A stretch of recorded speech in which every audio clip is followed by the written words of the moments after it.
هذا القرآن يوحدنا لطريق الخير يوجهنا. پھر اللہ تبارک و تعالی جل شانہ عما نوالہ سبحانہ و تعالی جل علا نے ہمیں ایسا خوبصورت دین عطا فرمایا کہ اگر ہم اس دین پر صحیح طرح عمل کر لیں تو اللہ تعالیٰ کا صرف یہ وعدہ نہیں ہے کہ میں تمہاری جنت اچھی بنا دوں گا اور جنت الفردوس دے دوں گا. اس کریم رب کا یہ وعدہ بھی ہے. اللہ کہہ رہے جتنے دن زندگی کے دنیا میں گزارو گے نا وہ دنیا میں تمہیں دنیا میں جنت کے مزوں کے ذائقے دنیا میں بھی عطا کر دوں گا. فَلَنُحْيِيَنَّهُ حَيَاتًا طَيِّبَةً کہ دنیا کی زندگی بھی ایسی خوبصورت بن جائے گی کہ واقعی جس میں مزے ہی مزے ہوں گے، کہ جس کے اندر آپس میں مزے کون سی زندگی میں ہیں؟ اس زندگی میں جہاں ہر ایک دوسرے پر جان چھڑکنے والا ہو، جہاں معاشرے کے اندر محبت، جوڑ اور اتفاق ہو. ایک ہمارا بہت بڑا نقصان یہ ہوا کہ ہماری ایک سوچ یہ غلط چلی گئی کہ ہمارے ہاں جتنے اسباب زیادہ ہوں گے اتنی راحت زیادہ ہوگی، جتنے ہمارے پاس ہماری زندگی لگژری لائف ہوگی اتنا ہمیں چین سکون ملے گا. حالانکہ قرآن و حدیث کے واضح احکامات اس بارے میں اللہ کہہ رہے کہ چین، سکون، اطمینان، آپس میں محبت، جوڑ اور اتفاق ایک دوسرے پر، یہ جب تک نہیں ہو سکتا کہ جب تک تم دین پر پورے نہ آ جاؤ. اس لیے کہ دوسرے آدمی سے محبت کرنا یہ خود تمہارے اختیار میں نہیں ہے. کسی دوسرے کے دل میں اپنی محبت دل میں ڈالنا، اگرچہ بیوی ہو، اگرچہ بیٹا ہو، اگرچہ ماں ہو، اللہ کہہ رہے نہیں کن چکروں میں پڑ گئے ہو. وَأَلَّفَ بَيْنَ قُلُوبِهِمْ دلوں کو تو میں جوڑتا ہوں.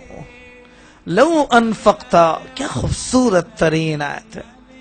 لو انفقتا ما فی الارض جمیعا، ایسا کرو ساری دنیا کے سارے سونا، سارا چاندی، سارا پراپرٹی بیچ دو، سارے ہیرے جواہرات خرید لو، اور اس کو اس کے علاوہ جو کچھ تمہیں مل سکتا ہے ساری دنیا کی فیکٹریاں لگاؤ اور سب چیزیں امپورٹ ایکسپورٹ، ساری دنیا کے جو کچھ آج تک معدنیات نکالی گئی، پیٹرول، چیزیں، مکان، دکان، گاڑیاں، موبائلیں، ما فی الارض، ماں کا ہتھوڑا اتنا عام ہے کہ ماں نے سب کو لپیٹ لیا، ماں کے عموم میں آ گیا. لیکن جب سے دنیا بنی ہے اور قیامت تک جو کچھ لوگوں نے کمایا، ہر ایک کی اپنی ذاتی کمائی، پرسنل انکم، اچھا جو لوگوں کے سامنے ظاہر جو کچھ دنیا میں ہے، اللہ کہہ رہے ساری کی قیمت لگاؤ اور تم خرچ کرو.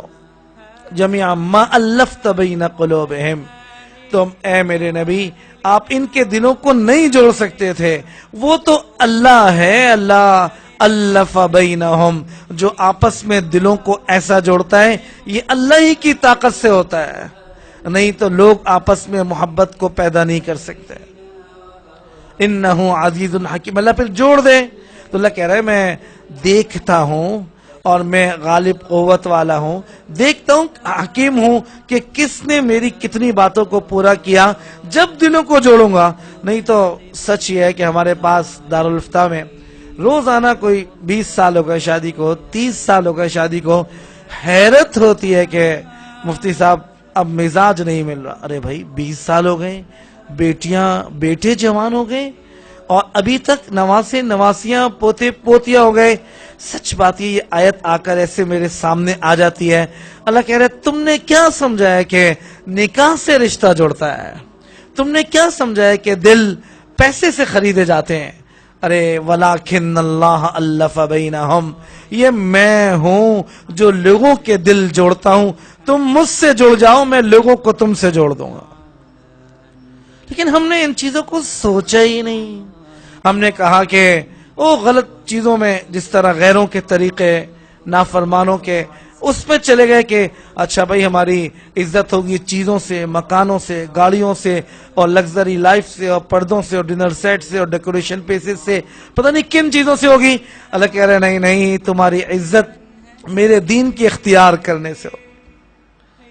وہ اللہ تعالیٰ آپس میں محبت، وہ چیزیں جو صحابہ رضوان اجمعین کی زندگی میں آپ دیکھو کہ زندگیاں خالی اور سادگی کی انتہا، اور آپس میں کیسی محبت اور کیسا مزاج یہ جب پیدا ہوتا ہے جب آپس میں ہم کچھ اپنے اندر تمام معاشرتی برائیوں سے بچنے کی کوشش کریں. ورسول الله معلمنا رسول الله معلمنا